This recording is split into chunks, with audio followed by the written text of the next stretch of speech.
Как подбирате хората в листите? Вие познавате ли всички, които са в листите? Много труден въпрос. Знаете, че много е трудно да се намерят и почтени, и компетентни хора, стотици такива. Аз през тези години като президент съм срещал с хиляди стойностни българи. Смея да го заявя, но не всички имат коража да се хвърлят в българската политика. Така че избрали сме професионалисти с, мога да кажа, обществен авторитет, но там, където сме допуснали грешки, ще се поправим в движение. Явно е, че ние ще преживеем всички детски болести на прохождащите партии.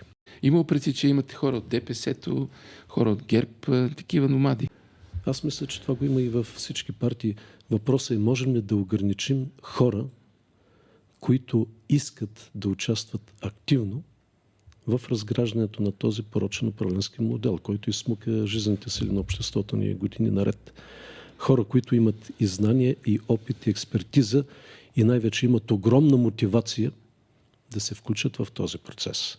Така че ние сме отворени към всички български граждани.